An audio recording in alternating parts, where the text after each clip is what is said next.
Hey, welcome everybody. This is John Paul Meducci, Dr. Speed Selling. This is Raging Verbalist number 209. Hard to believe, but this is coming to the end of 2023. Hopefully, you're having a good break between Christmas and New Year, and we're going to hopefully add to that and push that along. So, if you're not familiar with Raging Verbalist, your first time, welcome. Glad that you're here. Hit that up sign, a thumbs up, notification if you want to be annoyed, and subscription. We're also on Facebook on the Position to Win book group, the Position to Win book. With me, as always, to ask the grueling questions, to put it to me in a way that I gotta really step up, is the ever lovely, and of course today, because of what's going on in her locale, the radiant Sandra. Welcome, Sandra. Hello, how are you doing? I'm doing well. I'm feeling good. I mean, we're coming, hard to believe, coming to the end of 23, but it's almost That's there. right. That's right. So I'll kick it off with Happy New Year. And does New Year's have any true significance, or is it just a made-up date? Well, I think in some ways, as calendars developed over centuries and humans kind of got this construct of time thing kind of figured out and everything, is that New Year was a way to celebrate. It was a way to say, okay, we've made it one rotation around the sun. And we'll talk a little bit about how it's not quite 100% accurate, because we have to have a leap year to make up for it, because it's not 100% and all that. But I think it was that way originally. Now, of course, it has significance if you're in business, is that all these new laws that go into effect on January 1st, welcome to the Thunderdome for all of you who are out there. So yeah, it should make you a little bit nervous. You should always do an update and a check to see what the politicos, I don't get too political on this channel, but I can tell you it is irritating, because all these reasonable people pass unreasonable demands on all of us. So it is a special date in that regard. So celebrate and have fun, because by the morning when you are hungover and wondering what tracked through your mouth, new laws will be in place, and you got other stuff you got to do. All right. So are you optimistic about the coming new year?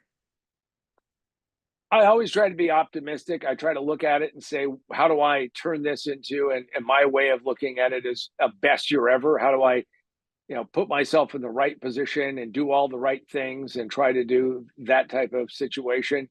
Got a lot of overhangs out there. We have interest rates, and if all of you are believers that interest rates have peaked, topped, and are down the sleuth down forever, you're probably going to be in for a little bit of a shock.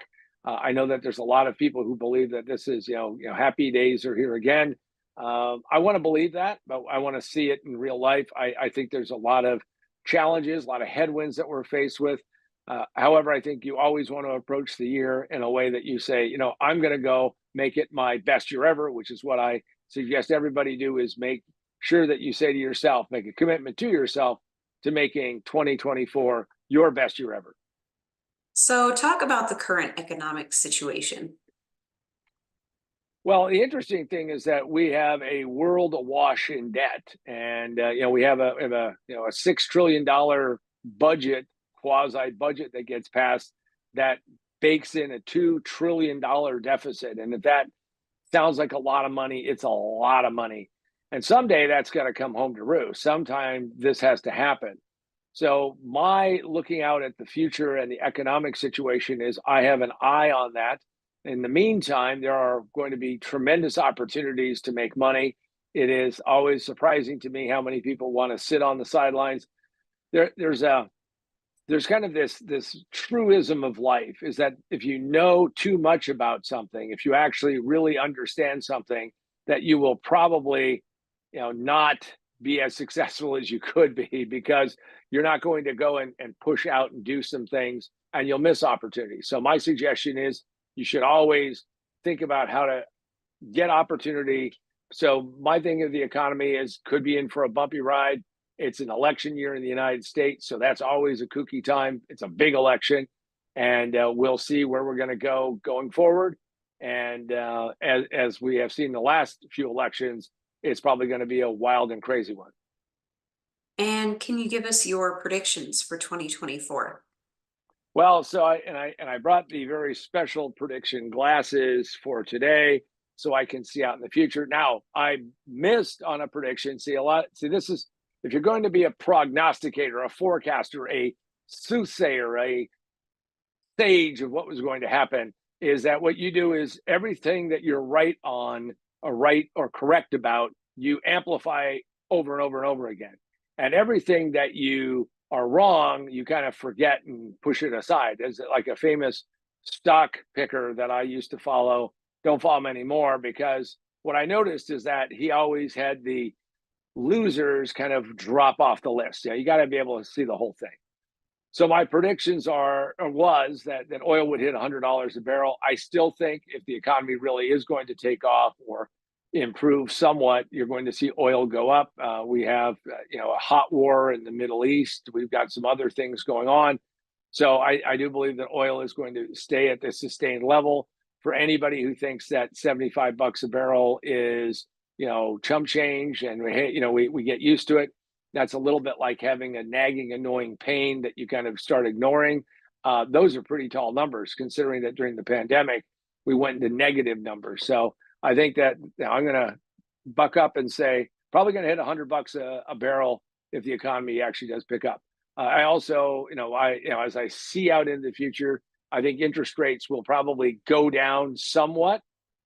However, we are in uncharted territory, and we're in uncharted territory for one simple reason. We are really now real time.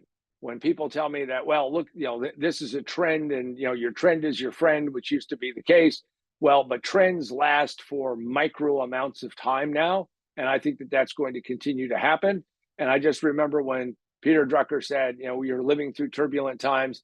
If Drucker were alive today, what do you say? We're living through super turbulent times because I think that's going to happen.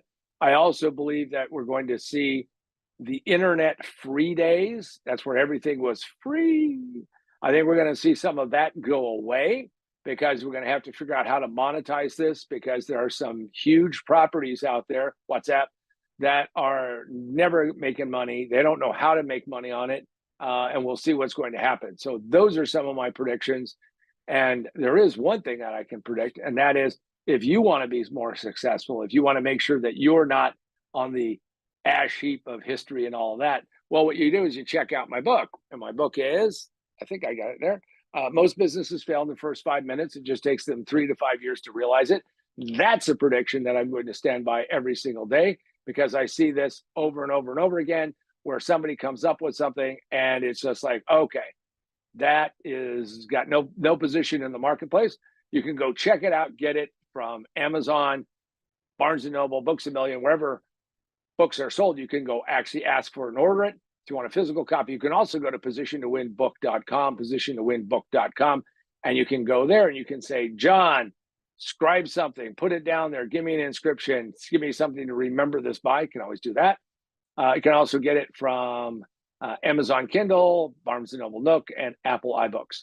Also, if you have not seen Remote Work for a Better World, which is a Kindle exclusive, that talks about how remote work is changing.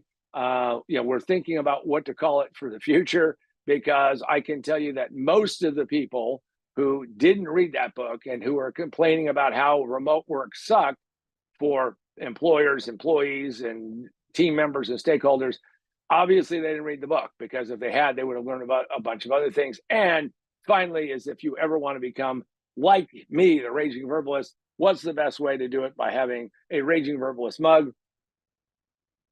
Everything tastes just a little bit better and has a little bit of a bite and a bitterness to it all in the same time by having a mug. So check that out. All right. So what do we go next, Sandra? All right. So what are some hot topics for 2024? AI is a hot topic, but we'll get to that in a second. I think that the hottest topics are some of these trends that we see going on. And this is a controversial one. There are governments around the world who are mandating, dictating, telling markets what to do. We'll see if that actually is going to come to pass. And as somebody who has rented a bunch of Teslas over the last year, interesting technology. However, my brother just took a trip and he filled up his mighty Subaru, and looks like he could get like 430 miles on a tank. And when he pulled into the stop and used the restroom and everything in a very short period of time in cold weather with a blizzard going across the Nebraska plain, like 10-15 minutes. So my prediction or my sense of what's going to happen as a hot topic is the whole e-vehicle thing. And my underlying premise is, as it always is, politicians love, love, love numbers. They hate math. The math kind of sucks right now for EVs because the grid ain't going to work it out. So that's going to be a hot topic. Next thing is that we're going to see much more volatility in a variety of different markets. There are, if you are not aware of it, a whole bunch of people. I'm one of them. Sandra is one of them. And no, it's not some kind of weird cult, but it's called We Have Cheap Money Mortgages. And because you have cheap money mortgages, the likelihood of you wanting to pack up and move somewhere, even if you want to, becomes a little harder because now you can take whatever equity you have, but now you got to go and you're going to see a doubling of the rate. I've got a 4% loan. I know Sandra bought later on and got a better rate than I do. But I can tell you that if you are going to go out and do that, you're going to see this whole interest rate shuffle thing. And that has never been seen before. So I think that's going to be a hot topic, which means that it's going to depress real estate markets all over the country. And of course, there are some other things that we're going to be watching out there. Workforce mobility is going to be another hot topic that we're going to see. And you have a large block of people who say, hell no, I won't go to the office. And that's going to be a challenge for employers and employees. And people are going to have to figure that out, which has the final ancillary thing, which is commercial real estate, which I am somewhat familiar with, given one of the businesses I'm involved in. Commercial real estate is going to have to go through a transformation. And transformations are never pretty easy or happy. They're usually pretty ugly. However, there is always something on the other side that makes this work. So those are the hot topics. All right. So is 2024 the year of AI? AI is an enormously big potential for people. It is way overhyped right now. People are thinking that it's going to be able to do this, that, and everything else. Every business owner I talk to, every person I talk to, my suggestion is you better learn about AI. Had somebody who's very near and dear to me. His children own a business. His grandson is about ready to go to college. Parents who are both accountants but own a business, so they're entrepreneurs, want him to go out and get an accounting degree because, of course, that way he's going to learn about how money works and all that. And my suggestion is that he needs to go and think about AI. You need to know that my belief is so strong in this, and we'll be talking about a lot in this channel, is that every business is going to either be in AI in 2024. Every business is going to be an AI business, and that'll take longer to explain than we've got right now, or it's going out of business. So, I told you in 5 minutes you're going to make a mistake, but I'm telling you long term, you're going to be on the death keel if you are not going to be doing AI. So AI is going to be enormously important, but we'll see. Will it be too early in the adoption curve, which happens? I mean, I saw this in the internet bubble, or is it going to just stampede through? My belief is that you better run fast because the race has already started. If you've ever seen the Boston Marathon or videos of the Boston Marathon, they fire the gun and the fast runners are up front, right? Because, they have thousands of people running and they don't have the fastest guys in the back or fastest women in the back. They have them right up front. But once they fire the gun, that means everybody's in the race. The clock is ticking. AI is like that. The clock is already ticking. And so how does someone prepare for this type of turbulent year you're talking about? Well, you have to be, number one, you have to be flexible. You have to understand that what you think is going to happen may not happen. So if you sit there and say, I don't even want to try to predict or try to do that, I'm going to wait and react, bad. I think you have to be much more proactive. So you have to be flexible. That's number one. Number two is you have to be proactive because things are going to happen. Shit's going to take place. We're going to see changes that maybe we hadn't seen before.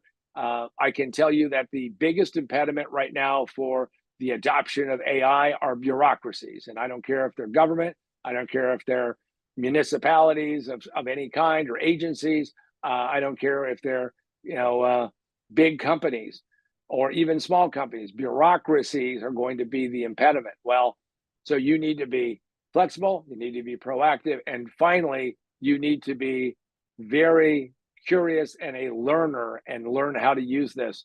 And I'll give you this bonus, what I think is a bonus tip. Figure out how AI can fix or leverage or improve or drive home a very specific task that you do on a consistent basis. Not the biggest, not sitting there saying, John, I want to put AI all the way through my business or all the way through my workflow or all the way through my sales process or all. No, pick something very small, bounded task, small. And now the question is first off, we're going back in time. Time and material studies were always done to see how long it would take to actually build something. How long does it take you to do this? Now, this is annoyingly hard to do, but once you get the habit of it, it becomes easier. So then you figure out what it takes you to do that little task, whatever that is. And now you say, how can I apply AI to it? And if it becomes difficult, it may mean that you've already picked too big a task. Narrow it. And if you can make it go faster, can you make it go 10% faster, 20% faster, 100% faster? But really the question is, can you make it so fast that it is 1,000 times or 10,000 times or 1,000,000 times? That's not hyperbole. Gabe, my partner, and also the co-conspirator, helped me write, we wrote the book together. Gabe did this with a Python program and something that they literally had people sitting there and parsing this data out, wrote a Python script, put it in place. He's not a Python guy, by the way. And because of AI, put it together and did it in mere seconds. In fact, he ran it multiple times because he thought it wasn't running, but it had run to completion 3 times before he realized, wait a second, it really was a snap of a finger and it was done. That's your watchword of how to make it in these kind of turbulent times. And if you're an entrepreneur in business, sales, or marketing, what things can you do to make 2024 a successful year? Some things never change. You need to plan your work and work your plan. You need to get up every day and do that. I do it physically. I actually have pen and paper. You decide whatever works for you. Some people want to be all digital. Right now, the problem with digital is that it imposes too much constraint on me. I don't want to have to think about how I interact with the technology. The technology has to interact with me. So make sure that you plan every single day because you have 366 chances to get it right in this coming year. For an entrepreneur, for someone who has that ambition and that ability and that curiosity and that motivation, 2024 could be a fantastic year, could be an amazing year. The question is do you get up on January 1st or January 2nd or whatever it's going to be, and then do you commit to yourself that you're going to segment your time, block out your time in such a way that you get things done, and more importantly, that you improve yourself. Try to find a way to improve yourself. I just said I want to find a way to get AI to do something 1,000 or 1,000,000 times faster. The human biological unit that we all are is how do you get something where you're actually able to do something 1% better and live off of the compound growth. If you do that, you're going to make 2024 a successful year. It's going to be a better year. It's going to be, dare I say, your best year ever. So for myself, John Paul Mendoza, Dr. Speed Selling, and the ever lovely and radiant Sandra for today, this has been the Raging Verbalist. I hope you come back and share some time with us in the future in 2024. Have a great, safe, sane New Year's, and make sure that you're around for the party and the ride to follow.